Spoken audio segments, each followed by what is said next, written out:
Olá, pessoal, tudo bem? Essa aula será de Ciências da Natureza e suas tecnologias e vamos trabalhar a habilidade de confrontar interpretações científicas com interpretações baseadas no senso comum, ao longo do tempo ou em diferentes culturas. Boa aula! Olá, meus amigos, tudo bem? Antes de mais nada, uma boa tarde para todos, uma excelente tarde, essa excelente tarde de sexta-feira. Para vocês que estão aí espalhados pelo Brasil inteiro, meu nome é Tássio Antunes, estamos aqui pela nossa terceira aula de Ciências da Natureza. Depois de passar uma aula de Ciências Humanas, né, com os nossos companheiros Rafael Cal e com o nosso amigo André, de Geografia, tratando sobre assuntos muito interessantes, né? Mas é aquilo, né, galera? Cada um tem uma escolha de time diferente, encher o saco do negócio de Vasco, encher o saco de vocês, mas eu prometo que eu não vou fazer isso hoje não. Nossa aula hoje vai ser uma aula muito importante, até porque nós trabalharemos hoje justamente a habilidade 3 de Ciências da Natureza. Como foi anunciado para vocês, essa habilidade 3 trata-se de o seguinte, cara, confrontar interpretações científicas com interpretações baseadas no senso comum, ao longo do tempo ou em diferentes culturas. Olha aqui para mim agora. Pessoal, por que é importante nós confrontarmos aquilo que nós dizemos com aquilo que realmente é verdade, com aquilo que é comprovado cientificamente? Existem vários termos usados no nosso dia a dia que não reflete, que não é fiel à definição formal, à definição científica. E dentro desses conceitos, por exemplo, eu posso falar uma primeira história para vocês. Quando a gente fala, por exemplo, em trabalho, eu tenho que chegar em casa hoje e tenho muito trabalho ao estudar, porque eu tenho muita matéria, porque o pré-ENEM, né, está num ritmo muito acelerado para minha preparação ser excelente. Então eu tenho que chegar em casa e tenho muito trabalho para fazer. Esse conceito de trabalho no nosso dia a dia, no nosso cotidiano, ele tem uma conotação. Na ciência, na física, quando a gente fala de trabalho, na questão formal, científica, ela tem uma outra interpretação, tem um outro enunciado, tá? Por exemplo, eu preciso empurrar um móvel da minha casa. Eu chego para minha esposa, né, e falo assim, amor, me dá uma força aqui. E quando eu falo força, existe uma conotação casual, do dia a dia. E essa conotação, no sentido científico, tem outras interpretações, concorda comigo? Então, essa habilidade, ela vem em ciências da natureza, podendo ser compreendidas em biologia, em química ou em física. Hoje, nós trataremos dois conceitos muito importantes e que se enquadram perfeitamente nessa habilidade, que é o conceito, gente, de calor e temperatura. Ou seja, eu gostaria de começar a aula de hoje fazendo 3 propostas de enunciados, de frases que são ditas o tempo todo pela gente. Olha aqui, ó. As 3 frases são as seguintes. Hoje, você fala assim, hoje está muito calor, não há necessidade de sair agasalhado. Posso sair de casa hoje sem colocar casaco, beleza. Uma frase normal que a gente coloca. Segunda frase. Em uma cidade do sul do Brasil, os nossos amigos do sul do Brasil que estão assistindo a gente, os termômetros indicam nessa madrugada temperaturas abaixo de 0. Cientistas afirmam que foi a noite mais fria dos últimos 15 anos. Terceira frase que nós vemos com abundância aí nos jornais. Rio de Janeiro, tem dia quente, com sensação térmica de 43 graus. Observando essas situações, olha algumas palavras que nós usamos o tempo todo e que elas não representam fielmente o seu caráter científico. A palavra calor apareceu na minha primeira frase, no meu primeiro exemplo. Depois apareceu que a temperatura abaixo de 0, o cientista falou que mais fria.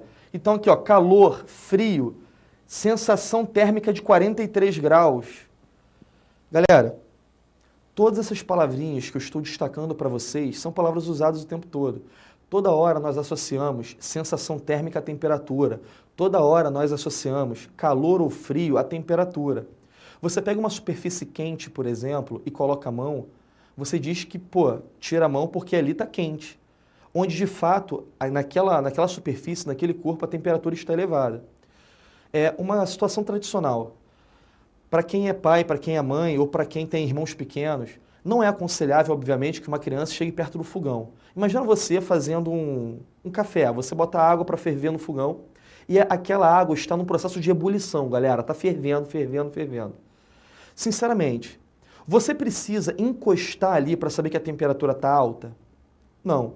De fato, a temperatura está mais alta do que nós suportamos com naturalidade. Mas a ideia é a seguinte, quando você chega para alguém e fala assim, cuidado, porque a panela está quente.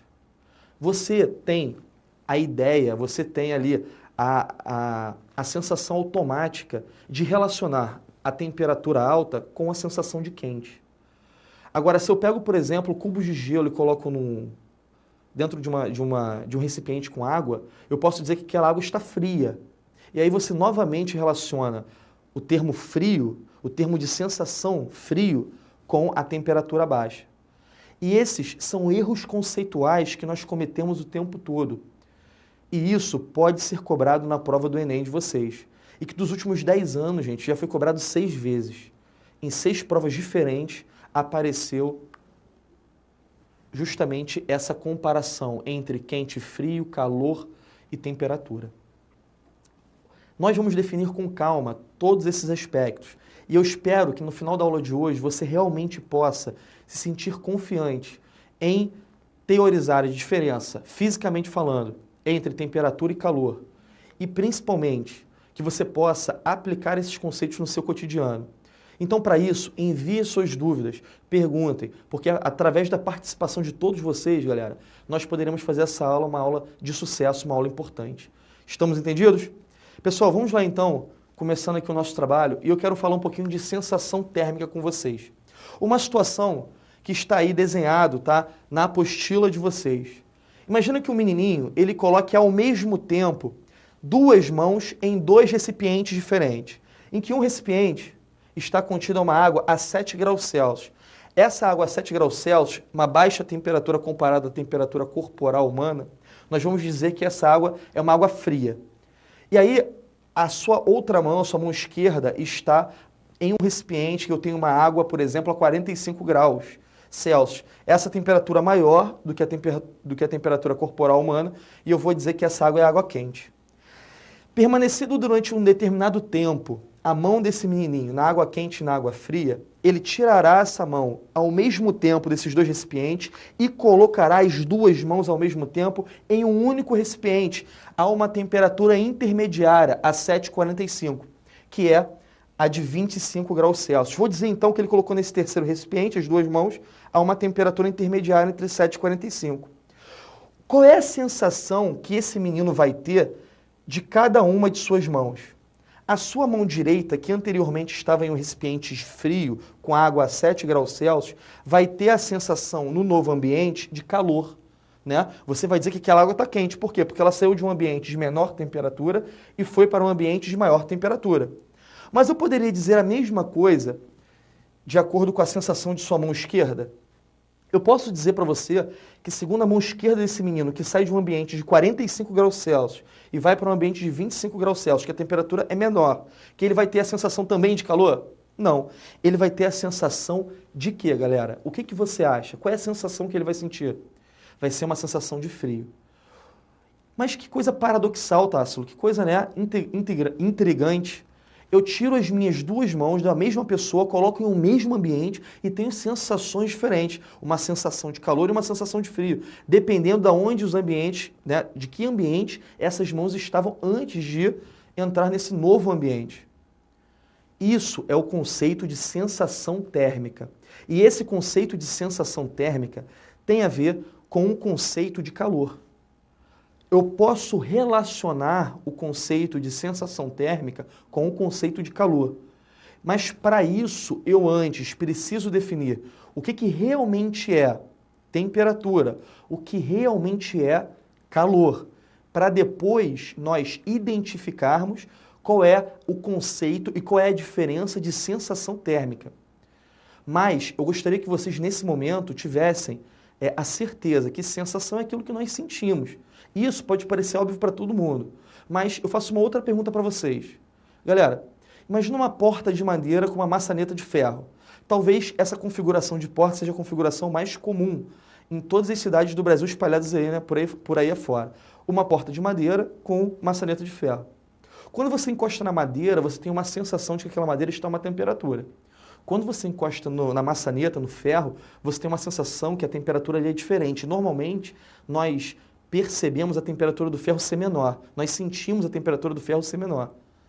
Então, como assim? Dois corpos que estão em um mesmo ambiente, maçaneta e porta, formando só um objeto, eles têm temperaturas diferentes. Será que isso é possível?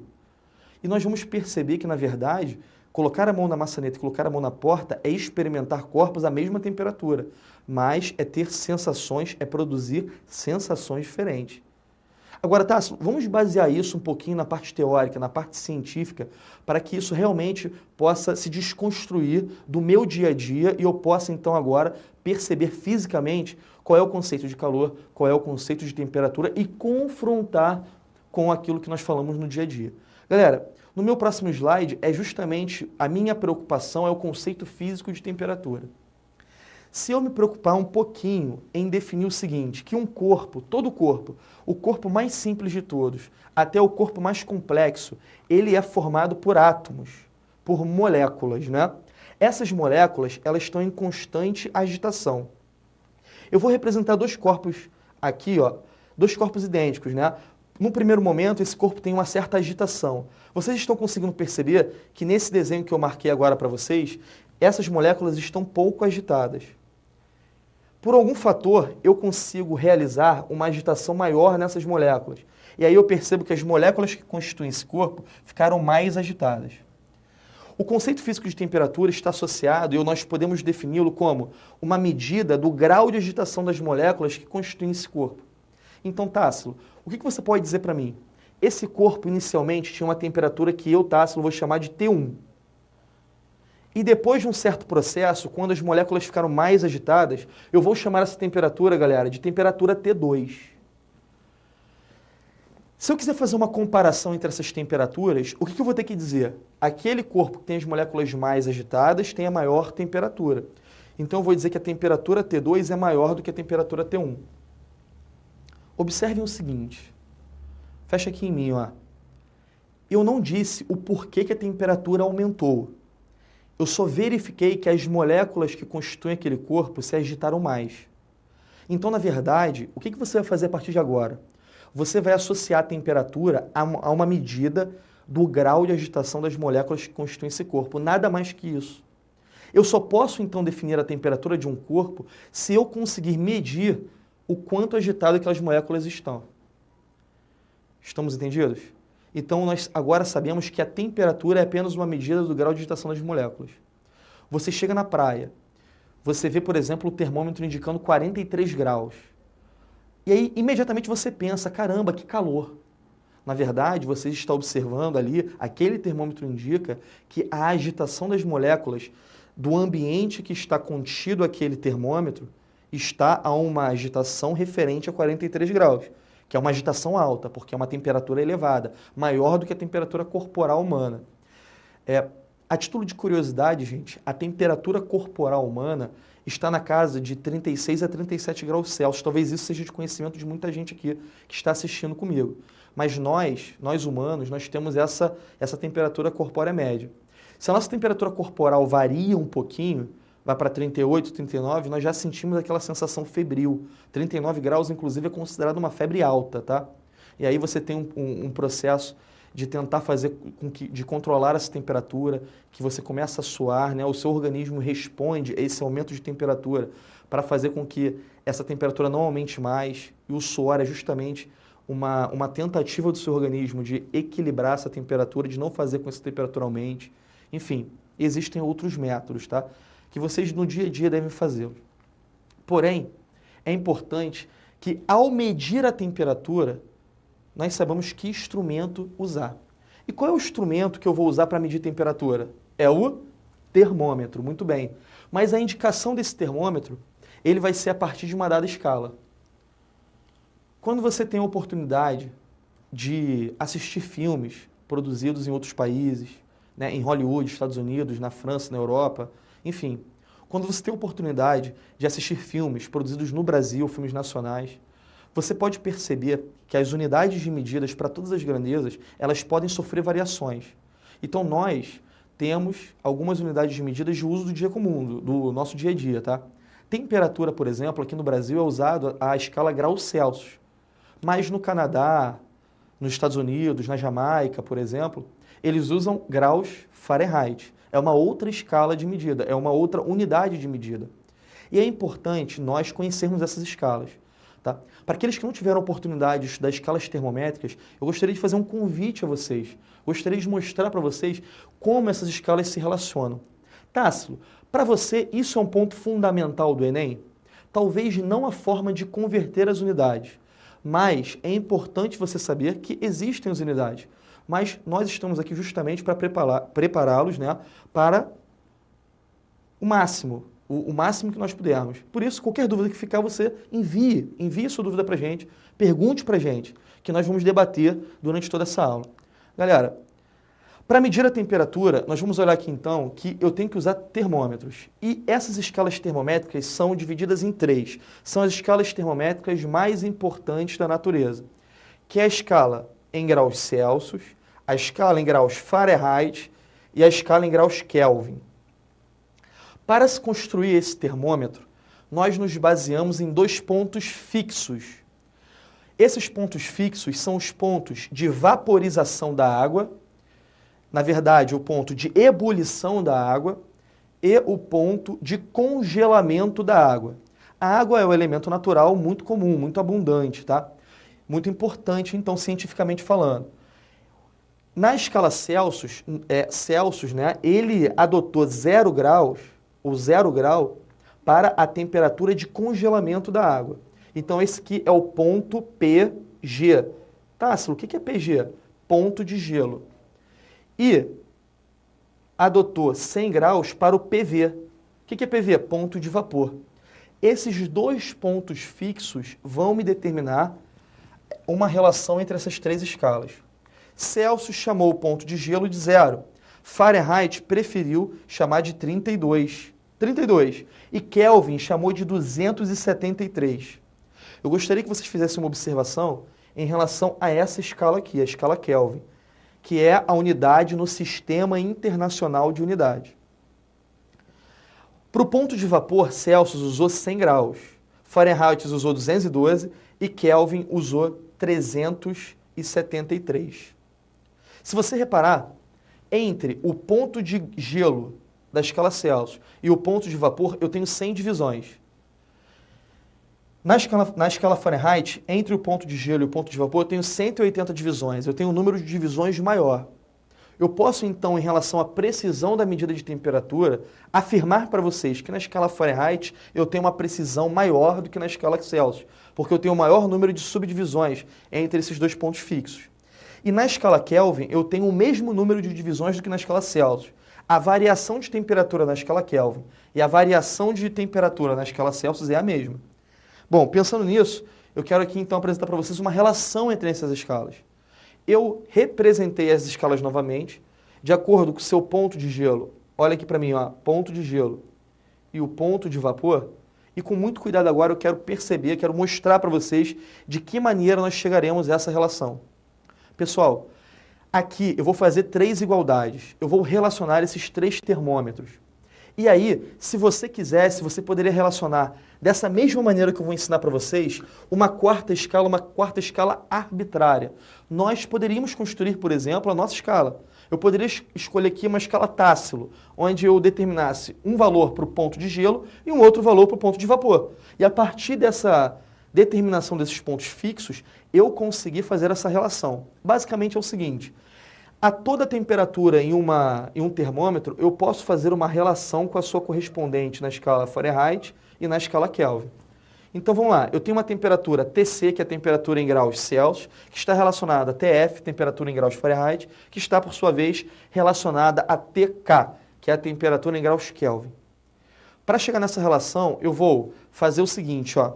Vou fazer a menor variação do meu termômetro. Qual é a menor variação de todas? Tc menos zero, apresentado para você, dividido pela maior variação. Menor tracinho sobre maior tracinho, menor variação sobre maior variação. Você vai igualar essa relação para todas as escalas, independente se são as escalas conhecidas que eu representei para vocês, ou se são escalas arbitrárias, gente. Isso não fará diferença. Então vamos lá, menor variação sobre maior. Treina comigo. Quem é a menor variação na escala Fahrenheit? Vai. Beleza, galera. Quem falou Tf menos 32... Tá certo, tá perfeito. Agora, qual é a maior variação?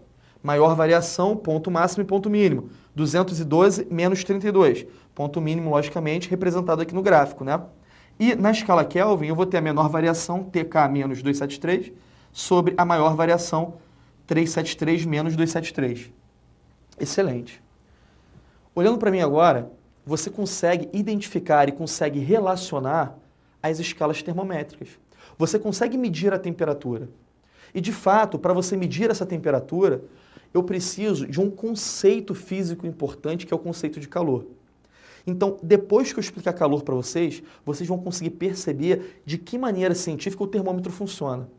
Mas, o mais importante para mim é saber que na escala, no sistema internacional, nós temos o Kelvin como a escala escolhida.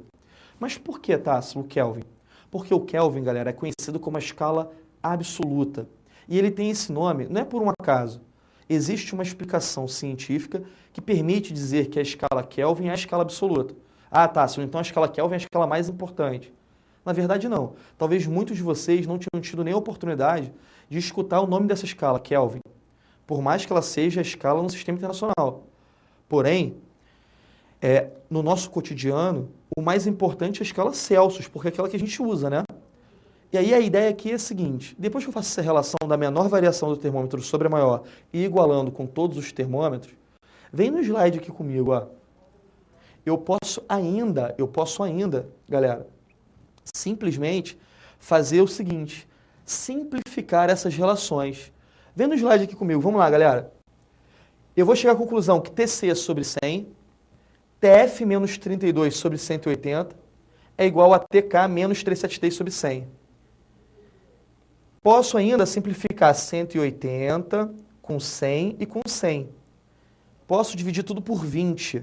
Então, eu vou chegar à conclusão que Tc sobre 5, olha aqui, Tc sobre 5 é igual a Tf menos 32 sobre 9, que é igual a Tk menos 273 sobre 5. Essa é a relação entre as escalas conhecidas. Mas, Tássilo, por que, então, olhando para mim, você vai me dizer que a escala Kelvin é a do sistema internacional e por que ela é absoluta? Porque, na verdade, a escala Kelvin ela foi montada por um físico conhecido como Lord Kelvin, e a ideia dele era estudar, a partir do conceito de temperatura, qual era a menor temperatura possível atingida por um corpo. Olha que loucura, né, cara? Ele se dedicou a estudar justamente isso. Qual é a menor temperatura possível que um corpo qualquer pode atingir? E aí, nós temos que nos basear na teoria, não tem outro jeito. Se você aprendeu na aula de hoje que a temperatura é uma medida do grau de agitação das moléculas, quanto menos agitadas essas moléculas estiverem, menor é a temperatura. Você concorda comigo? Porém, se eu vou agitando cada vez menos essas moléculas, se elas vão ficando cada vez mais estáticas, cada vez mais estáticas, cada vez mais estáticas, a temperatura vai diminuindo, diminuindo, diminuindo. Chegará um momento que eu posso pensar, ou que eu posso tentar chegar, em que essas moléculas estão completamente paradas, completamente em repouso. Nesse momento em que eu digo que existe o repouso absoluto das moléculas, eu vou ter a minha menor temperatura possível atingida. Essa temperatura é onde o Kelvin, o Lord Kelvin, chamou de zero. Ele não chamou de zero a temperatura, o ponto de congelamento da água, que nem Celsius chamou. Na escala Kelvin, o 0 graus Kelvin, ou 0 Kelvin, é a menor temperatura atingida ou atingível por um corpo. E essa temperatura é a chamada de zero absoluto. O zero absoluto é o menor valor possível na escala Kelvin. Então você vai dizer para mim, Tássilo, na escala Kelvin existem valores negativos? Claro que não. Porque esse zero é o menor valor de todos, não pode existir valores negativos de Kelvin. E isso você tem que ficar ligado. Porque no texto do Enem, ele pode justamente te mostrar, por exemplo, 3 medidas de temperaturas aleatórias, menos 20, menos 40 e 30. Quais dessas medidas são possíveis na escala Kelvin? E aí ele vai te dar as opções. Você não vai pensar duas vezes. Depois que você se preparou no pré-ENEM, você vai chegar lá e vai perceber o seguinte, não, o Tássilo me ensinou, em Kelvin não tem temperatura negativa, só temperatura maior que zero Kelvin. E esse 0 Kelvin é a menor temperatura atingida por um corpo. E está associada a uma temperatura na escala Celsius, que é a menos 273 graus Celsius. Nós temos valores negativos para a escala Celsius, mas o menor valor na escala Celsius está se referindo ao zero absoluto, que é o menos 273. Ficou entendido? Então, nós dizemos que essa escala é uma escala absoluta justamente porque ela não tem valores negativos. Beleza, galera?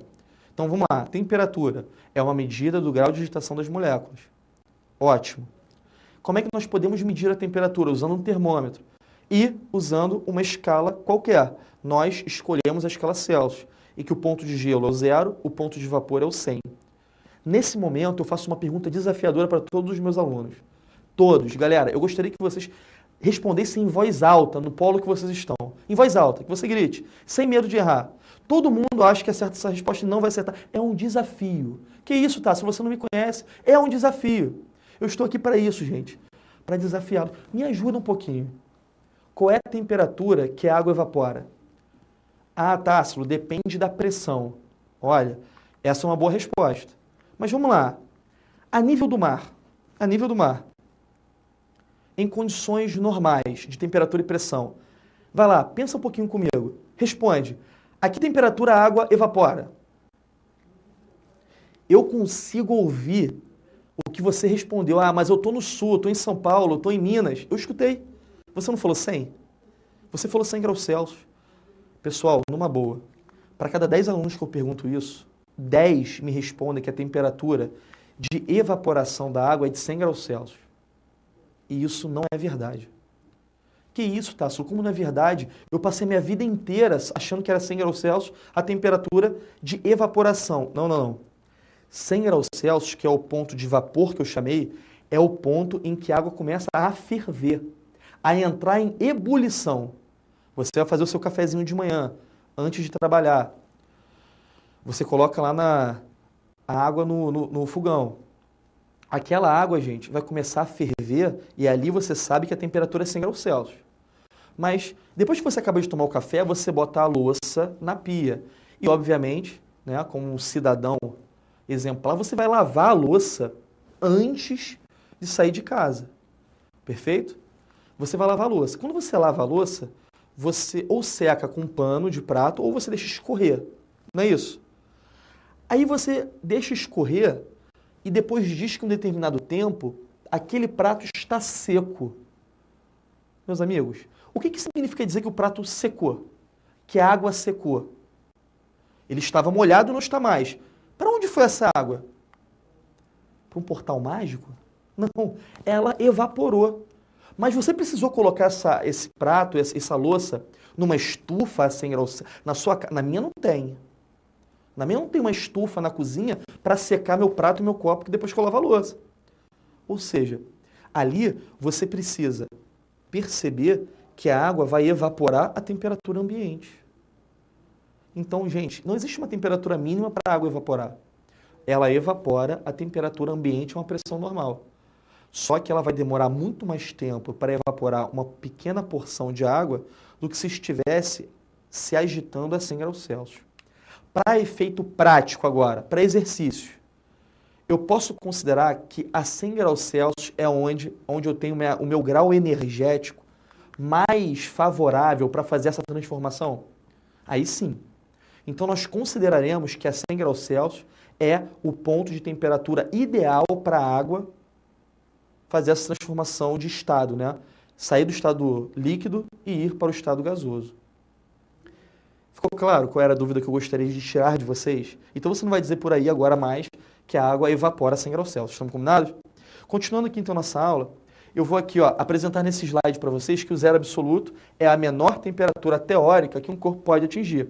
Essa temperatura corresponde ao 0 Kelvin, então essa escala é a escala absoluta, é a escala no SI. SI, Sistema Internacional de Unidades, e ela não tem valores negativos. Continuando então, o nosso estudo, eu quero justamente, olha aqui, efeito da variação de temperatura. Se eu digo para vocês que a temperatura aumentou, é porque o grau de agitação dessas moléculas ficou maior. Nessa altura da aula você já está fera nisso, já sabe disso. Só que existe um efeito direto dessa variação de temperatura. E esse efeito direto, gente, é a dilatação térmica, que pode acontecer nos sólidos ou nos líquidos. Se você deixa, por exemplo, a água do café, o leite que você está esquentando no fogão, durante muito tempo, esquece, vai para a sala, quem foi no banheiro, quando voltou, o fogão está todo sujo. O que aconteceu com aquele leite? Por que aquele leite transbordou? Ele tinha um certo volume dentro da leiteira. Por que o volume dele aumentou? Porque quando você expôs aquele leite a uma fonte térmica, a temperatura daquele cara tendeu a aumentar. A agitação das moléculas ficou maior, ficou mais intensa. E essa agitação molecular muito intensa fez com que as colisões molécula a molécula fossem mais intensas. Então, se eu tenho um corpo, esse corpo ele descreve um certo volume, e as moléculas que compõem esse corpo estão se colidindo mais violentamente, a tendência é que no afastamento desse choque, dessa colisão, eles se distanciem com maior violência também. Por exemplo, se eu pego dois carros, um a 30 km por hora e o outro a 20 km por hora, e se chocam. Depois do choque, o afastamento deles estará sendo medido a partir dessa violência, né? Que está associada à velocidade deles, 20 km por hora e 30 km por hora. Agora, imagina uma catástrofe, gente. Um carro a 140 km por hora, que loucura, e o outro a 120 km por hora. Quando os dois colidirem, você concorda comigo que a violência do afastamento desse choque vai ser muito maior? Eles vão vão parar esse acidente muito mais afastados da onde foi o acidente, da onde foi a colisão. É exatamente isso que acontece com as moléculas, quando elas são mais agitadas, quando a temperatura aumenta. Por um motivo simples. Quando a temperatura aumenta, a velocidade dela aumenta, né? A energia associada à velocidade aumenta. Essa energia associada à velocidade, vocês vão aprender nesse curso, é a energia cinética. Então, eu posso dizer que quanto maior a temperatura, maior a energia média de cada molécula que compõe aquele corpo. maior a energia cinética de cada molécula que compõe aquele corpo, porque mais velocidade eles têm. E quanto essas velocidades são grandes, a tendência é que a colisão entre eles seja muito violenta e eles se afastem, se afastem, se afastem, acontecendo então a dilatação térmica. No nosso cotidiano, tudo que se dilata em 3 dimensões. Tudo. Mas nós dedicamos esse estudo às dimensões mais importantes. Por exemplo, existem 3 dimensões possíveis, ou 3 dimensões possíveis mesmo para corpos, né? Se eu penso em uma barra de ferro, por mais fina que seja essa barra, se fosse um fio de cobre, por exemplo, que a gente usa em eletricidade. Se eu pego esse fio, gente, a dimensão comprimento ela é muito mais evidente do que a dimensão área e a dimensão volume. Porém, se acontece uma dilatação nesse fio, se a temperatura aumenta e ele expande, essa expansão vai acontecer em 3 dimensões, por mais que o comprimento dele seja muito mais evidente do que as outras configurações, né? A área e o volume. Mas nós dividimos o nosso estudo de dilatação, nosso estudo do efeito da variação de temperatura, em 3 dilatações. Em dilatação linear, que está associada a uma dimensão, em dilatação superficial, que está associada a 2 dimensões, e dilatação volumétrica, que está associada a 3 dimensões. A dilatação linear é quando eu tenho o comprimento muito mais evidente que a área e que o volume. É o exemplo do fio, é o exemplo de uma barra de ferro, é o exemplo, por exemplo, do trilho do trem. O trilho do trem nós temos que dar distâncias, né? Porque são pedaços. Eu tenho um pedaço de trilho e outro pedaço de trilho. A junção entre esses pedaços tem um espaçamento, justamente para poder considerar a possível dilatação devido à variação de temperatura, que aqueles trilhos estarão submetidos. Eu posso pensar, por exemplo, em dilatação de uma placa, de uma chapa de ferro. Se eu tenho uma chapa de ferro, eu vou perceber que a região da área dela é muito mais evidente do que o comprimento, do que o volume. Então ali eu vou ter uma dilatação superficial. Dilatações superficiais estão associadas a 2 dimensões. Tudo bem? E aí eu vou ter uma relação também a uma dilatação de 3 dimensões, quando eu tenho um corpo que tem as 3 dimensões bem evidentes. Se eu pego, por exemplo, um cubo, um paralelepípedo, um outro corpo bem massivo, né, que você possa ter aí, uma caneta, por exemplo. Uma caneta, se eu pego uma caneta para vocês aqui, ó, essa caneta ela tem as 3 dimensões bem evidentes. Então, essa caneta sofresse dilatação, ela sofreria uma dilatação volumétrica nas 3 dimensões. Beleza, então nós temos aqui uma grandeza, nós temos grandezas lineares na física, as grandezas superficiais e as grandezas volumétricas. E essa dilatação, ela pode acontecer em 2 sentidos. Tássilo, como assim em 2 sentidos? Eu posso ter um aumento de volume ou eu posso ter uma redução de volume. O aumento de volume é quando essas colisões ficam mais violentas. Responde aí para mim, as colisões mais violentas estão associadas quando? Quando a temperatura aumenta ou diminui? Beleza, acertou quem respondeu aumenta. Agora, quando essas moléculas têm colisões menos violentas, é porque a temperatura diminuiu. E aí o efeito é o oposto. Ao invés do corpo expandir, ele faz o quê? Ele contrai, ele diminui seu tamanho. Eu posso, então, aumentar o tamanho ou diminuir o tamanho do corpo, produzindo apenas a variação de temperatura. Entendeu o efeito? Olha o meu desenho aqui que eu propus para vocês. Eu tenho uma esfera metálica fria. Essa esfera metálica fria, ela passa por esse orifício. Ela tem a capacidade de passar para cima ou para baixo. Um movimento pendular, ó. Ela pode ir para cima ou para baixo.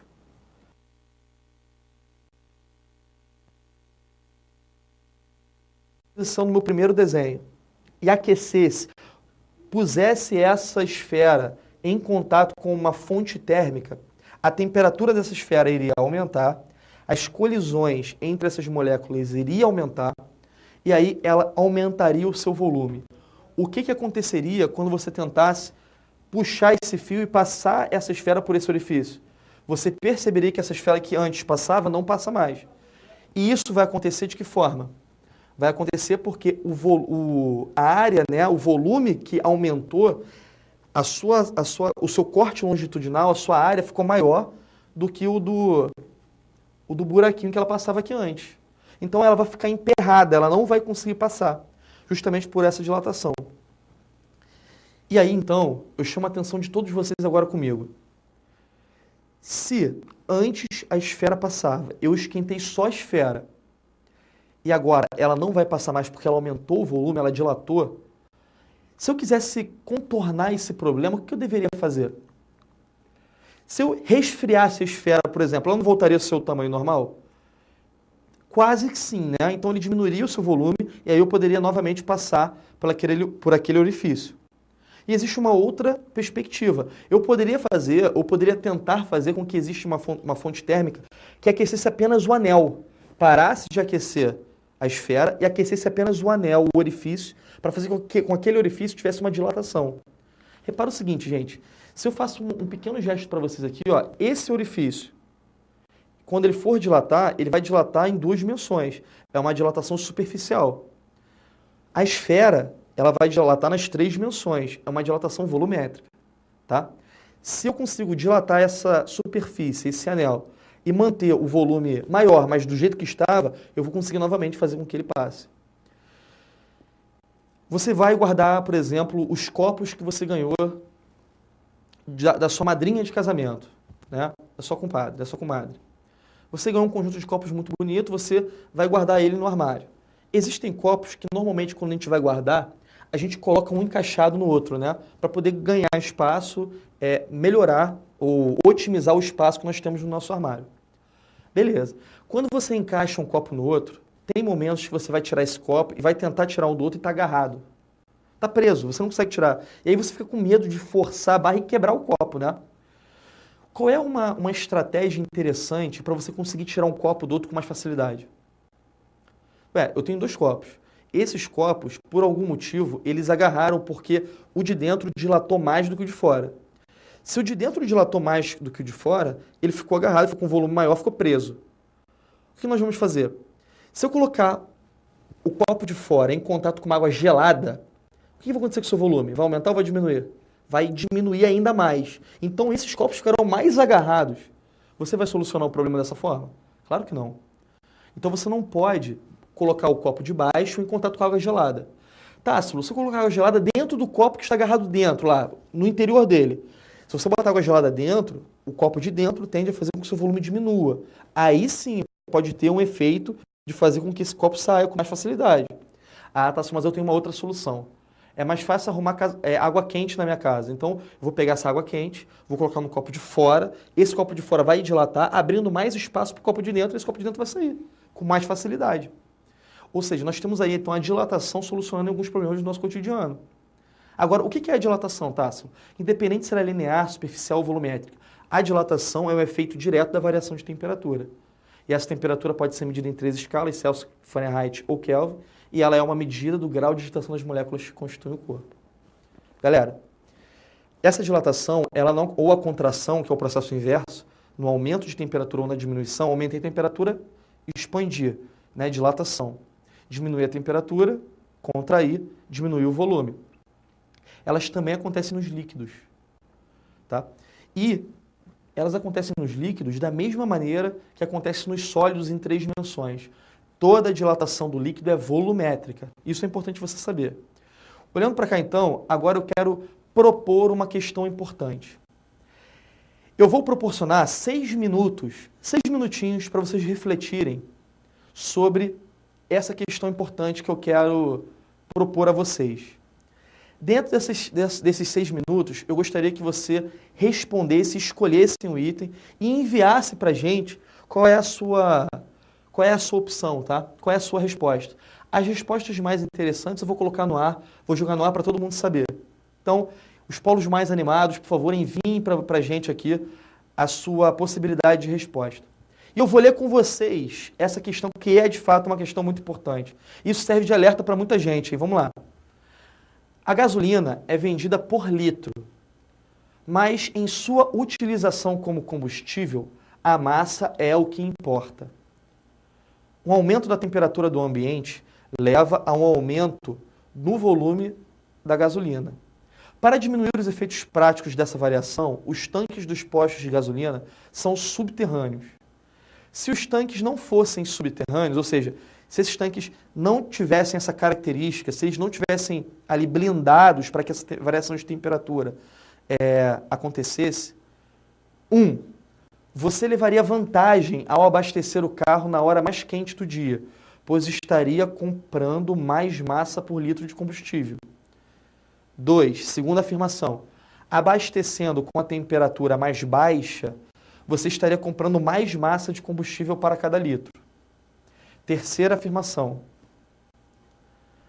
Se a gasolina fosse vendida por quilograma em vez de por litro, o problema comercial decorrente da dilatação da gasolina estaria resolvido. Destas considerações, somente 1 é correta, 2 é correta, 3 é correta, 1 e 2 são corretas, ou 2 e 3 são corretas. A partir desse enunciado que eu vou deixar para vocês durante 6 minutos, eu gostaria que vocês escolhessem entre essas 3 possibilidades quais são corretas a partir dos conceitos de dilatação que vocês aprenderam. Galera, agora é com vocês, vamos trabalhar, são 6 minutos, me encham de orgulho e acertem essa questão. Vamos lá, galera, tira onda, um abraço, 6 minutos, hein, vamos lá.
E aí, meus amigos? Acertaram a questão? Vamos ver? Bom, essa questão, esse problema, é um problema muito comum. A nossa gasolina, ela é vendida por litro e não é barata, né? A gasolina vem ficando cara cada vez mais, como quase tudo. Então, nós temos aí que nos preocupar com o seguinte: se eu compro volume de gasolina, se eu compro gasolina por litro, eu tenho que perceber que num dia quente, essa gasolina ela vai dilatar, não vai? Imagina que eu seja um dono de posto de gasolina. Eu compro 100 litros de gasolina de você. Comprei 100 litros. Aí eu armazeno aqueles 100 litros em um lugar onde eu tenho uma alta temperatura. Aqueles 100 litros de volume vão passar a ser, por exemplo, 120 litros. O coeficiente de dilatação da gasolina é muito alto, então ela vai se dilatar com facilidade. Eu vou conseguir, então, dilatar e ter um volume maior de gasolina do que eu comprei. Se eu vendo esses 120 litros de gasolina, eu estou vendendo 20 litros que não estão se referindo à realidade, concorda? Eu tinha comprado 100 apenas. Então, você, por exemplo, abastecer o carro em um dia quente é vantajoso? Você vai estar comprando um volume de gasolina grande, mas a massa vai ser menor. Eu queria chamar a atenção para vocês, então, aqui para a lousa. A gente pode ir para o quadro junto? Vamos lá? Eu quero mostrar para vocês aqui uma relação importante. Olha aqui no quadro, ó. Vamos lá, galera. A densidade... Deixa eu pegar uma outra caneta que está funcionando melhor. A densidade é a massa sobre volume. Perfeito? Eu aumento o meu volume. O que acontece com a minha gasolina? Ela fica menos densa. Quando que o meu volume aumenta? Quando a gasolina sofre dilatação. Se essa gasolina sofre dilatação, observa, eu estou comprando uma gasolina com a menor densidade, eu estarei ocupando o meu tanque com um volume maior, com uma quantidade menor de gasolina. E isso para mim é vantajoso? Não. Olhando para mim agora, o que seria mais vantajoso? Seria mais vantajoso nós abastecermos o nosso carro a uma temperatura menor. De manhã cedo, eu saio de casa para o trabalho, passo no posto de gasolina e abasteço o meu carro. De manhã cedo, normalmente, a temperatura é mais baixa, né? A temperatura é mais amena. Então, nós poderemos ter uma gasolina mais densa. Eu vou ter mais quantidade de matéria no mesmo volume. E essa gasolina vai durar mais. Ah, tá, então é por isso que o meu carro não é econômico, é por isso que o carro bebe pra caramba. Gente, também não é para tanto, né? Nós não teremos aí uma diferença de consumo absurda por causa dessa dilatação.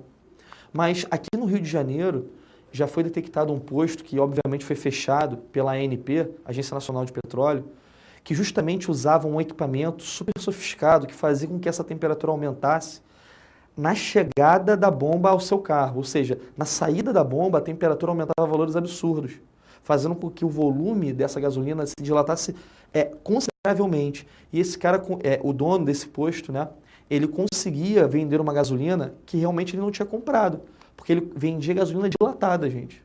Isso é crime, né? Então, na verdade, é vantajoso nós abastecermos o nosso carro no dia frio e é desvantajoso nós abastecermos no dia quente. Observa aqui então para mim, vamos lá.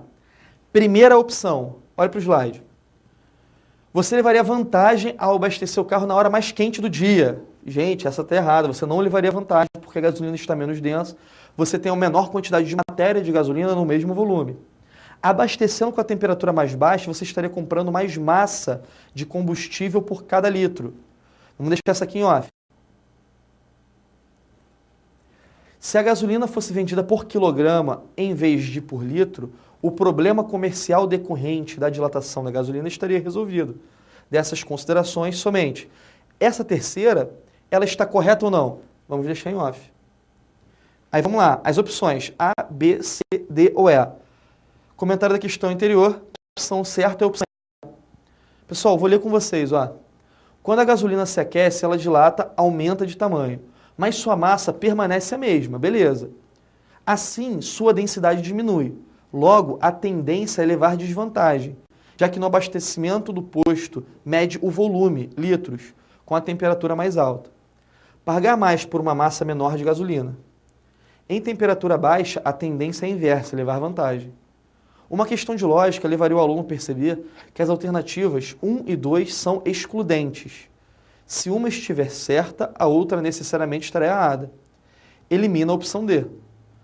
Mas, de fato, 2 é certo. 3 também é correto. A velha história, 1 kg de chumbo pesa a mesma coisa que 1 kg de algodão. Porém, muita gente não acredita quando vê os dois ao vivo. Bom, a opção E diz que 1 e 2 são corretas.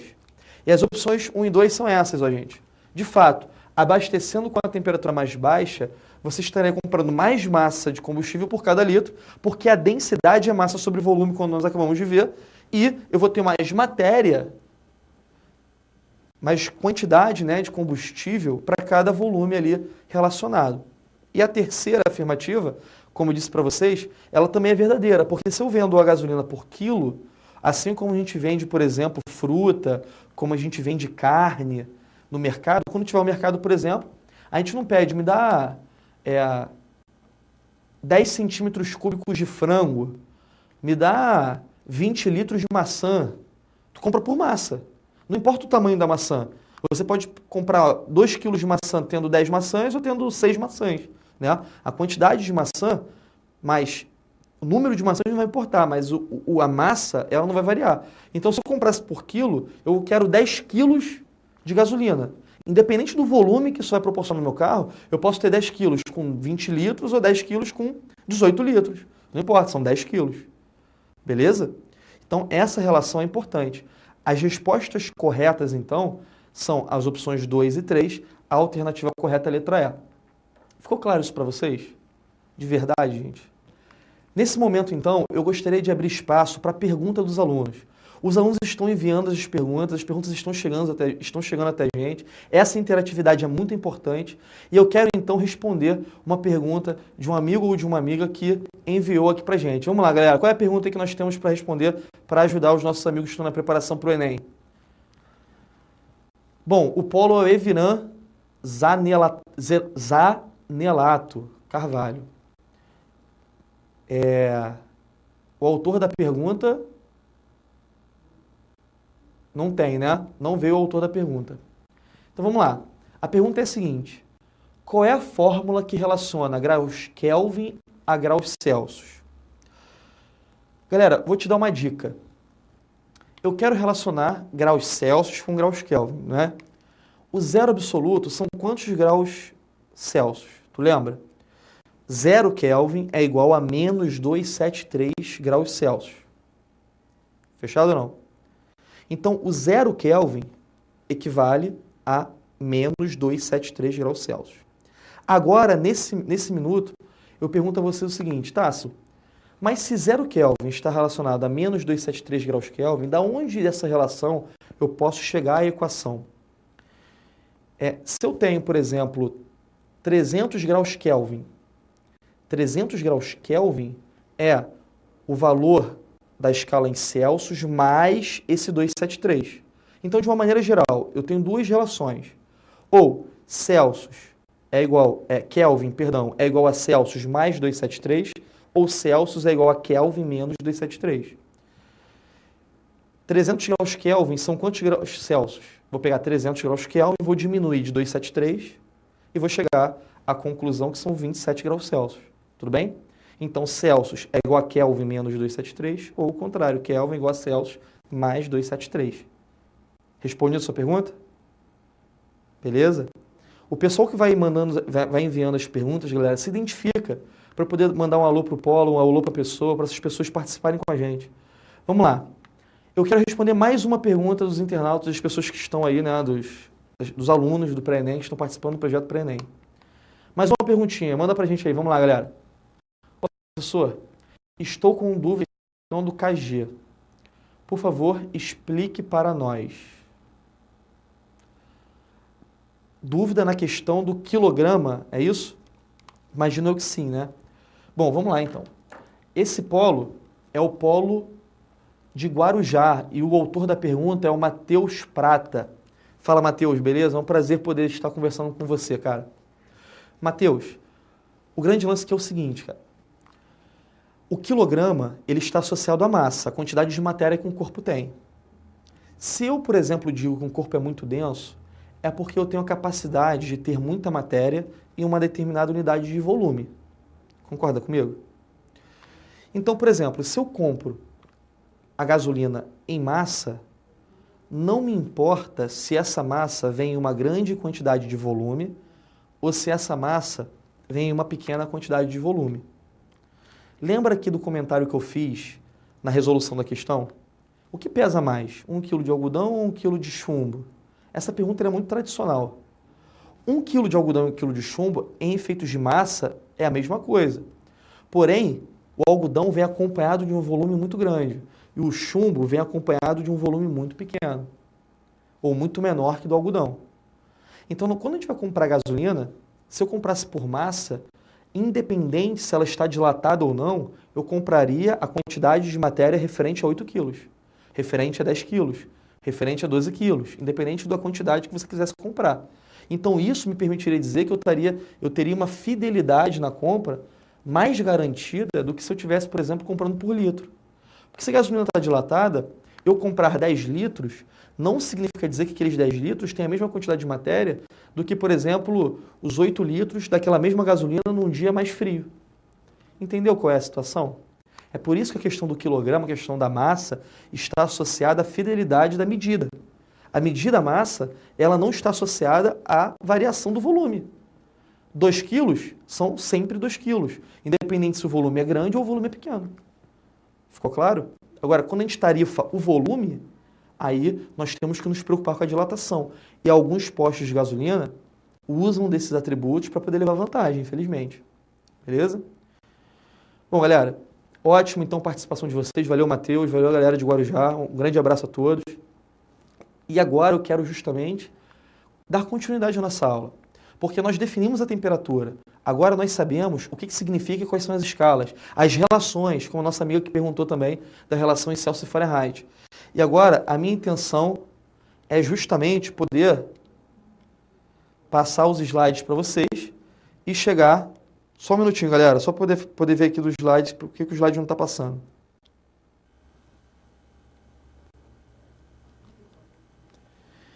Bom, vamos lá. Agora eu vou ter que definir com vocês quantidade de calor. E para definir essa quantidade de calor, eu vou precisar de algumas relações importantes. Vamos lá, galera. Temperatura, então, está associada ao grau de excitação das moléculas. A sensação de quente e fria, vamos comparar com o nosso uso cotidiano. Quente e fria está associado à temperatura, né? Quente e frio está associado, na verdade, à sensação térmica. Agora, com a definição de calor, eu espero que tudo faça sentido para você.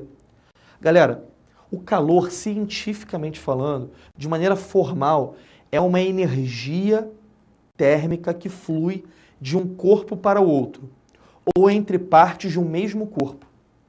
É isso. Calor é energia, Tássio? É isso, gente. Calor é energia, mas é energia térmica. Quais são os efeitos do calor? Quais são os efeitos dessa energia? Eu posso dizer que os efeitos dessa energia podem estar associados, por exemplo, à variação de temperatura? Sem dúvida nenhuma.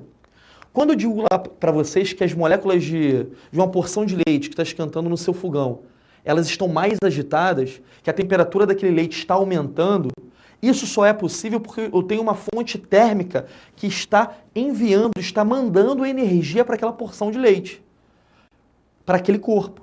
Então, se eu produzo ou se eu envio energia para aquele corpo, eu posso dizer que a temperatura dele está aumentando. A variação de temperatura, então, é um efeito da energia que você cede a ele, da energia térmica, do calor. É o único efeito? Nós vamos ver que não é o único efeito. Mas o calor é energia térmica em trânsito que sempre se dá no sentido de um corpo para o outro.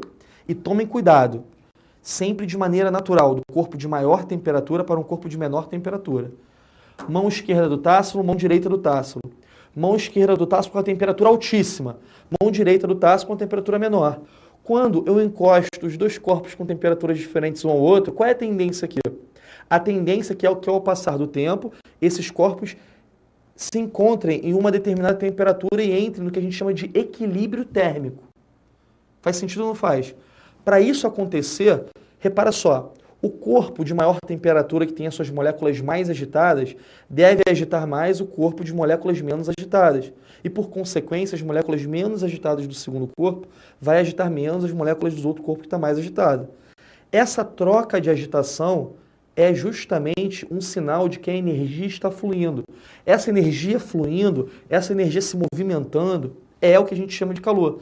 E o calor vai de maneira espontânea do corpo de maior temperatura para o corpo de menor temperatura. Então, se a minha mão esquerda, aqui para vocês, tem a maior temperatura e a minha mão direita a menor temperatura, ao aproximar uma da outra, o calor vai da esquerda para a direita. Olha o slide que eu fiz para vocês, que eu montei para vocês. É muito comum nós termos um desenho de dois corpos distintos e a energia térmica, gente, indo do corpo de maior temperatura para o corpo de menor temperatura. Esse desenho que eu tentei fazer com vocês aqui, ele representa algumas moléculas que constituem um corpo, uma barra de ferro. Só que essa barra de ferro, ela tem um lado com temperatura maior e o outro lado com temperatura menor. Depois de um determinado momento, você vai perceber que essa extremidade, que tem uma menor temperatura, vai começar a ter a sua temperatura aumentando. Essas moléculas que estão menos agitadas se agitarão um pouquinho mais. E isso só vai ser um efeito de quem? Da energia térmica, que vai fluir da minha extremidade de maior temperatura em direção à minha extremidade de menor temperatura, como está representado aqui no meu segundo desenho. Eu tenho então, galera, um gradiente de temperatura. A temperatura é maior, né, numa extremidade maior, ela vai diminuindo com o passar do corpo. Porém, com essa energia fluindo, olha, o calor fluindo, vai fazer com que a extremidade que antes tinha menor temperatura, aumente e fique com a temperatura maior. Interessante, né? Então, o calor é energia, essa energia pode produzir variação de temperatura e ele vai fluir sempre da maior temperatura para a menor temperatura. Pensa comigo o seguinte, imagina o termômetro. Como é que funciona o termômetro? Por que o termômetro consegue medir a nossa temperatura corporal? Você pega um termômetro, por exemplo, na mesa da sala, está lá em cima, você está meio febril, você quer aferir a sua temperatura, você quer medir a sua temperatura. Você pega esse termômetro, gente, e coloca debaixo do braço. A sua temperatura, a temperatura corporal é uma. Inicialmente, a temperatura desse termômetro era outra. Normalmente, a temperatura do termômetro, ela está em um ambiente onde a temperatura é menor do que a do nosso corpo.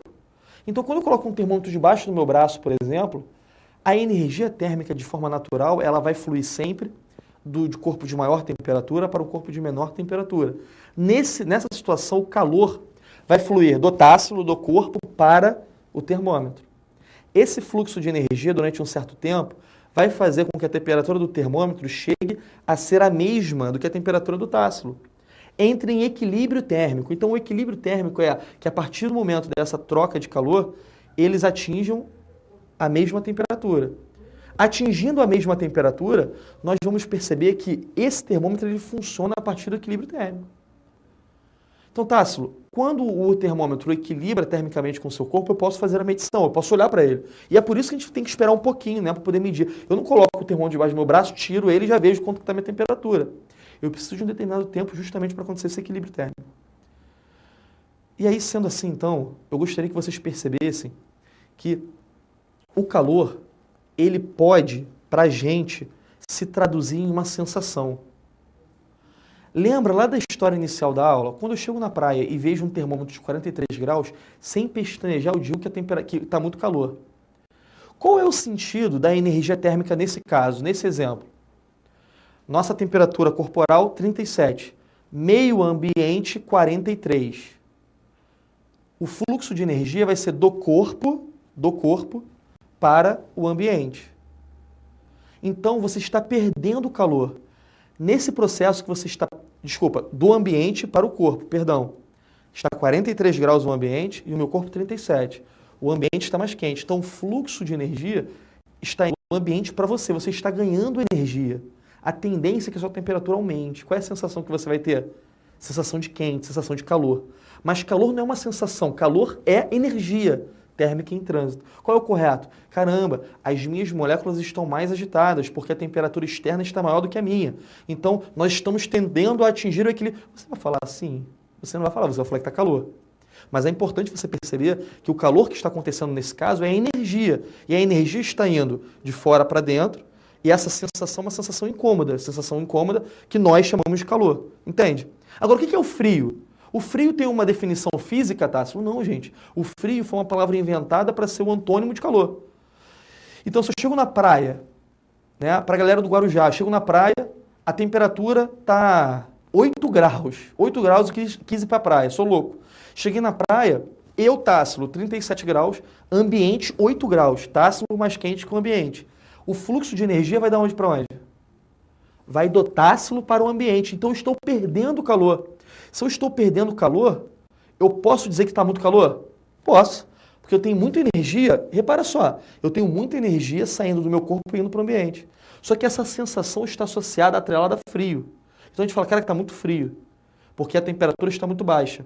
Mas, na verdade, frio não existe. O que existe é calor. Você pode chegar na praia a 8 graus e falar assim, caramba, está muito calor aqui. Que isso? As pessoas que estão em sua volta, né, que não fizeram pré-ENEM, vão falar assim, não, como está calor, está frio. Não, está calor. Porque calor é energia térmica. A energia térmica está saindo do meu corpo para o ambiente. Então está calor. E eu digo mais para vocês. Galera, o calor está associado também à variação de temperatura. Quanto maior a variação de temperatura, maior a quantidade de calor, quantidade de energia. Então, se eu tenho 37 graus, meu primeiro exemplo, praia 43, qual é a variação? 6 graus Celsius. Praia a 8 graus. Pessoa 36. Qual é a variação? 28 graus Celsius. A variação no meu segundo exemplo é muito maior, ou seja, a quantidade energética que você perde para o ambiente no meu segundo exemplo é maior do que a quantidade energética que você ganha no meu primeiro exemplo. Então, posso afirmar para vocês que na praia a 8 graus Celsius o calor é muito maior. Estou confrontando, trabalhando a habilidade com vocês, algo que nós dizemos, comparando com algo que é verdade, que é cientificamente comprovado. Então, a partir desse momento, a sensação de frio estará atrelada à perda de calor.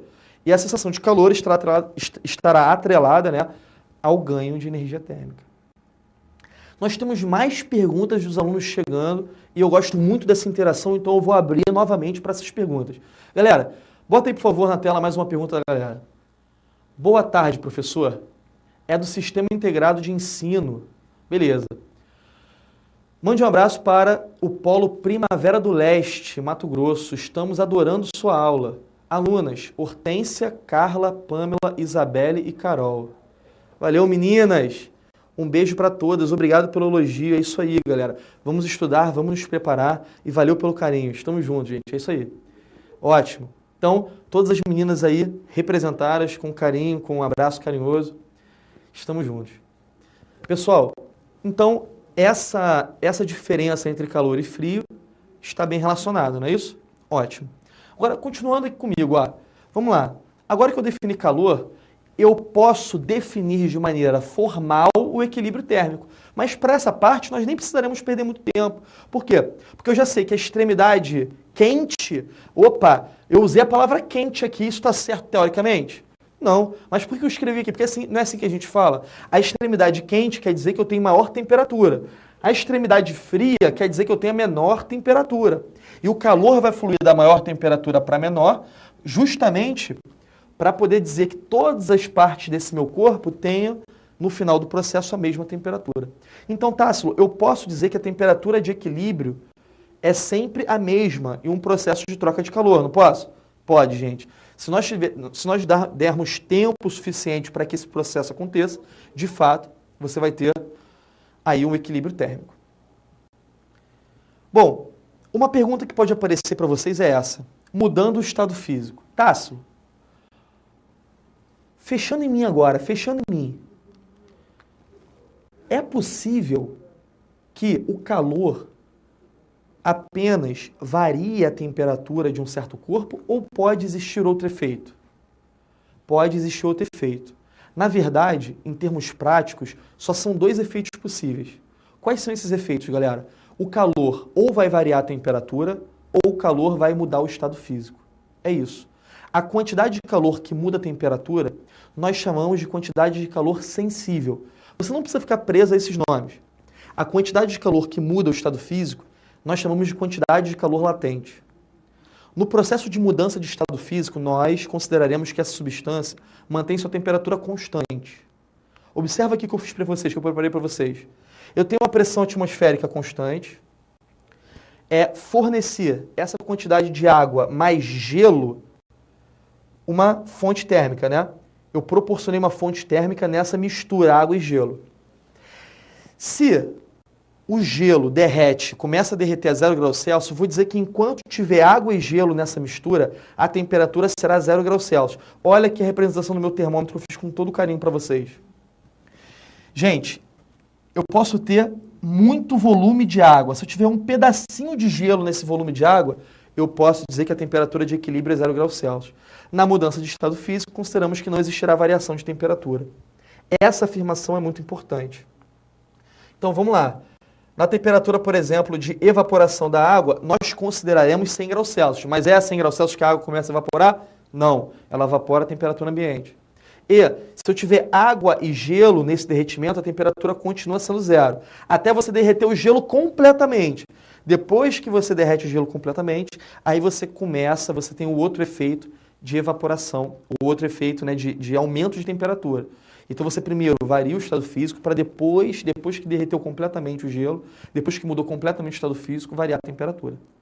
Estamos entendidos? Algumas perguntas que podem surgir que eu já estou me antecipando. Tássio, se eu considerar que a temperatura de ebulição da água é 100 graus Celsius, a pressão atmosférica, essa temperatura de ebulição, esse valor, pode ser alterado por causa da pressão?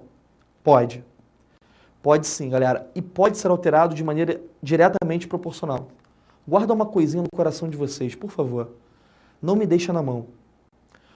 Por que alimentos mais duros, né, mais rígidos, carnes mais duras, feijão, canjiquinha, de onde você estiver, comida típica de cada região, a gente usa uma panela específica chamada panela de pressão para poder aumentar a rapidez do preparo do alimento. Por que a gente usa aquela panela de pressão? Posso explicar uma coisa para vocês de maneira muito rápida? Aquela panela de pressão ela tem apenas uma finalidade. Ah, Tássilo, já sei o que você vai falar. Aquela panela de pressão serve para dar pressão no alimento que está lá dentro sendo cozinhado. Galera, óbvio, né? Ela vai dar pressão no alimento que está lá dentro. A pressão interna da panela de pressão é maior do que a pressão de 1 atm, do que a pressão atmosférica. Mas qual é o efeito disso? Quando nós vamos cozinhar o feijão, quando nós vamos cozinhar uma carne, nós colocamos ali dentro, todos os alimentos têm uma porção de água, né? Nós vamos cozinhar os alimentos na água. Essa água, ela tem uma temperatura, a pressão de 1 atmosfera, de 100 graus Celsius no processo de ebulição. Então, se eu cozinho aquele alimento em uma panela normal, a máxima temperatura que aquele alimento pode atingir é a temperatura de 100 graus. Porque chegando a 100 graus, ele vai mudar o estado físico e nós consideraremos que nesse ponto eu não tenho aumento de temperatura, não tenho variação. Então ele vai ficar em 100 graus Celsius até virar completamente vapor, até vaporizar completamente. Não é esse o objetivo. Ao colocar mais pressão nessa panela especial, eu produzo uma temperatura de ebulição mais alta. Ao invés da água, por exemplo, entrar em ebulição a 100 graus Celsius, ela vai acabar entrando em ebulição a 120, a 130. Então você vai estar cozinhando alimento a uma temperatura muito maior do que uma panela normal. E aí esse cozimento acontece de maneira mais rápida, de maneira mais eficiente, inclusive. Vocês entenderam? Então, Tássilo, se eu aumento a pressão, eu aumento o ponto de ebulição da água. E se eu diminuo a pressão? Se eu moro, por exemplo, numa região de grande altitude, se eu moro na serra, se eu moro, enfim, no alto de uma montanha, você concorda comigo que no alto da montanha a pressão ambiente é menor do que a atmosférica? Se você vai para uma região, por exemplo, aqui no Rio de Janeiro nós temos uma região serrana. Se nós vamos para a região serrana, nós lá em cima estamos submetidos a uma pressão menor do que aqui. E se eu aumento a pressão, aumento o ponto de ebulição, se eu diminuo a pressão, diminua o ponto de ebulição. Então a água vai ferver a uma temperatura menor. Lá, por exemplo, para fazer meu cafezinho, eu vou tomar um café um pouco mais frio do que eu tomo aqui a nível do mar. Estamos entendidos? De verdade? Excelente, galera. Dando continuidade a esse nosso estudo, olha o que eu quero propor a vocês. Mais uma questãozinha. E essa questãozinha eu vou dar 4 minutinhos para vocês resolverem. 4 minutinhos, tá? Em nosso cotidiano, utilizamos a palavra calor e temperatura de forma diferente de como elas são usadas no meio científico. Olha esse confronto, olha a habilidade 3 aí. Na linguagem corrente, calor é identificado como algo quente. E temperatura mede quantidade de calor de um corpo. Esses significados, no entanto, não conseguem explicar diversas situações que podem ser verificadas na prática. Do ponto de vista científico, se apeguem a isso, galera, ponto de vista científico. Que situação prática mostra a limitação dos conceitos corriqueiros de calor e temperatura? Nós temos aí então 5 opções. Desses 4 minutos que eu vou propor a vocês, eu gostaria que vocês escolhessem rapidamente uma questão, tá? Uma opção. Letra A. A temperatura da água pode ficar constante durante o tempo em que estiver fervendo. B. Uma mãe,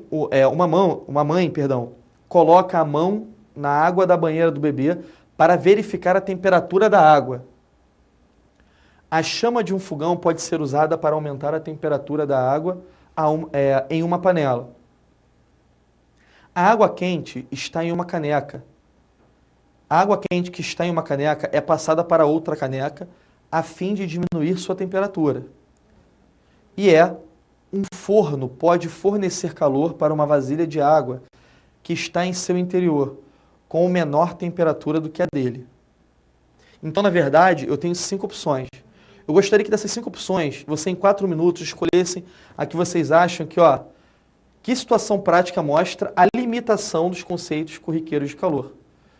Existem, dessas 5, 4 que não mostram essas limitações e uma que mostra essa limitação. Escolha essa para mim, por favor. Vai. 4 minutinhos para vocês, galera. Vamos trabalhar.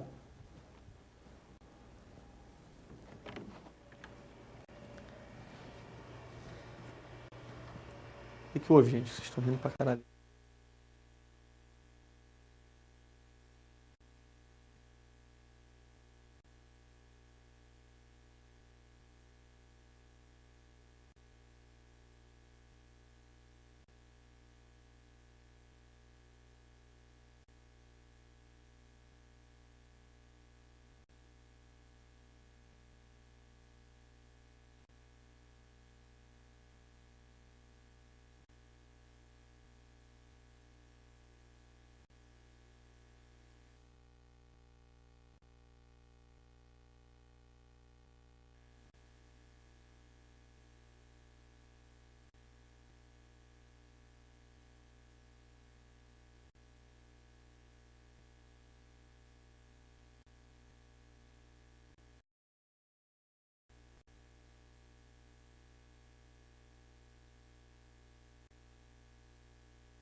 E aí, meus amigos?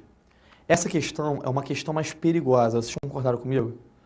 É uma questão que caiu no Enem há 2 anos atrás e é uma questão importante, que ela reflete bem o que é a habilidade 3, principalmente associada à física. Então vamos lá. Dentre as opções, nós temos a solução A como resposta, né? Observe aqui comigo, ó, por favor. Se a temperatura medisse a quantidade de calor de um corpo, toda vez que um corpo recebesse calor, sua temperatura deveria aumentar. Durante a ebulição, a água recebe calor e sua temperatura permanece constante. Isso mostra que temperatura não mede a quantidade de calor. Então, olha que interessante. Essa resposta, que é a alternativa correta, ela é correta por que detalhe? A temperatura da água pode ficar constante durante todo o tempo que estiver fervendo. Isso mostra a limitação do quê? Do meu problema. Agora, uma mãe coloca a mão na água da banheira para verificar se a temperatura da água. Gente, se eu coloco a mão ali, eu consigo saber se está quente ou está frio. A chama de um fogão pode ser usada para aumentar a temperatura. Pode ser usada? Pode ser usada. A água quente em uma caneca é passada para outra. Nesse processo de passar a água de uma caneca para outra, existe troca de calor com o ambiente. A temperatura da caneca ou do líquido que está lá dentro tende a diminuir. Um forno pode fornecer calor para uma vasilha de água que está no seu interior, com menor temperatura do que a dele. E isso é verdade, né, gente? O calor, ele flui sempre do de maior temperatura para o de menor, de maneira espontânea. Então a solução é A. Espero que vocês tenham acertado essa, hein? Bom, agora, nesse momento, continuando comigo aqui olhando os slides, eu vou apresentar uma nova questão. Cara, essa questão eu queria que você botasse asterisco, que você botasse OBS, que você colocasse aqui, ó, importância, escreve um T de Tácito, faz qualquer coisa. Mas marca essa questão, pelo amor de Deus. Sob pressão normal, a nível do mar, a água entra em ebulição a temperatura de 100 graus Celsius. Quem faz o pré-ENEM está tirando onda com isso. Tendo por base essa informação, um garoto residente em uma cidade litorânea fez a seguinte experiência. Colocou uma caneca metálica contendo água no fogareiro do fogão de sua casa. Beleza. Quando a água começou a ferver, encostou cuidadosamente a extremidade mais estreita de uma seringa de injeção desprovida de agulha na superfície do líquido e, erguendo o êmbolo da seringa, aspirou certa quantidade de água para o seu interior, tampando-a em seguida. Verificando, após alguns instantes, que a água da seringa havia parado de ferver, ele ergueu o êmbolo da seringa, constatando intrigado que a água voltou a ferver após um pequeno deslocamento do êmbolo. Considerando o procedimento anterior, a água volta a ferver porque esse deslocamento, agora eu tenho as opções. Dá um close em mim. Dá um close em mim. Nós estamos chegando ao final da aula. Essa questão era a última questão, era o encerramento que eu queria proporcionar aos meus alunos.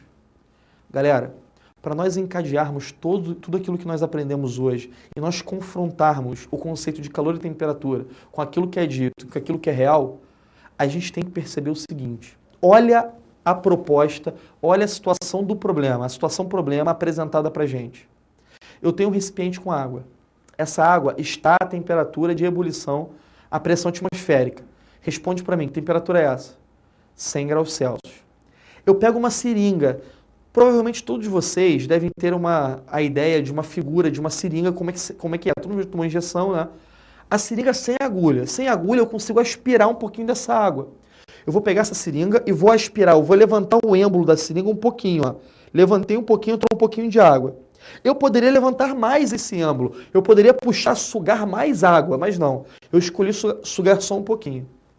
Quando eu suguei essa água um pouquinho, essa água diminuiu um pouquinho sua temperatura. Estava 100, estava fervendo. Agora foi 99, por exemplo, 98. 98 ela não está mais em ebulição, ela não ferve mais. Parou de ferver.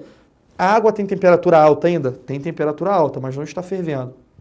Aí o estudante, o curioso, ele percebeu o seguinte, que se ele aumentar mais o êmbolo, se ele suspender mais o êmbolo, essa água volta a ferver.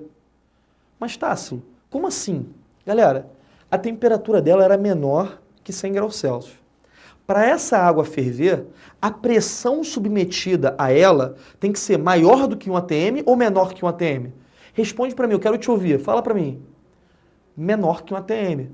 Porque para eu ter ebulição a uma temperatura menor que 100, eu tenho que ter uma pressão menor do que a pressão atmosférica. Se eu quero ter, caso da panela de pressão, uma temperatura de ebulição maior que 100, eu tenho que produzir uma pressão maior. Não foi isso que nós vimos? E aí, quando você tem um êmbolo sendo puxado, eu tenho o maior volume possível ocupado por aquela água. Então aquela água, ela vai estar no ambiente de uma pressão menor. Eu vou aumentar o volume, diminuindo a pressão submetida sobre aquela parte, sobre aquela parcela de água. E se eu diminuo a pressão sobre aquela parcela de água, a temperatura de ebulição dela não passa mais a ser 100, passa a ser menor, 95. Se a temperatura dela de ebulição for 95, a 98 ela vai estar fervendo, concorda comigo? E aí, então, vamos escolher a melhor alternativa. Letra A. Permite a entrada de calor do meio externo para o interior da seringa. Que isso, gente? A letra A não, né? Provoca por atrito um aquecimento com a água. Ele está te afirmando que ao suspender o êmbolo, o atrito vai fazer com que essa água ganhe energia extra. Errada. Produz um aumento de volume que aumenta o ponto de ebulição. Se aumentasse o ponto de ebulição, a temperatura seria maior que 100, ela não ferveria. D. Proporciona uma queda de pressão no interior da seringa, que diminui o ponto de ebulição da água. Eu não consigo imaginar uma resposta melhor. Não consigo. Então o que você vai marcar? Letra D. E só para poder acabar, a letra E possibilita uma diminuição da densidade da água. Também não, né? Porque o volume da água que a gente vai considerar é o mesmo, a temperatura é a mesma, então a resposta que você vai marcar é a letra D de dado. E aí, meus amigos? Fala a verdade. O conceito entre temperatura e calor é um conceito tão desafiador assim? Realmente, existem várias possibilidades de discussões interessantes. Várias maneiras que nós nos referimos a calor e temperatura no nosso dia a dia que estão equivocadas cientificamente. Que nós não vamos mudar o jeito de falar, mas é importante que para a prova do Enem caia. Essa habilidade, esse conceito de calor e temperatura é uma das dicas do Tácito para os meus alunos. Então, fiquem atentos a isso. Não se esqueçam. Gostaria de desejar a vocês excelentes estudos, uma forte preparação para essa prova tão importante, independente da carreira que você seguir. Sem dúvida nenhuma, a prova do Enem pode te proporcionar o ingresso em uma universidade de qualidade. Meus queridos, estaremos juntos mais outras oportunidades. Foi um prazer enorme estar com vocês, todos vocês do Brasil inteiro espalhado. Espero que essa aula tenha ajudado de verdade todos vocês e que vocês então saiam de hoje mais confiantes, mais preparados. Um bom final de semana a todos. Estudem, descansem. E é isso aí, galera. Um forte abraço a todos. Foi um prazer. Tchau, tchau.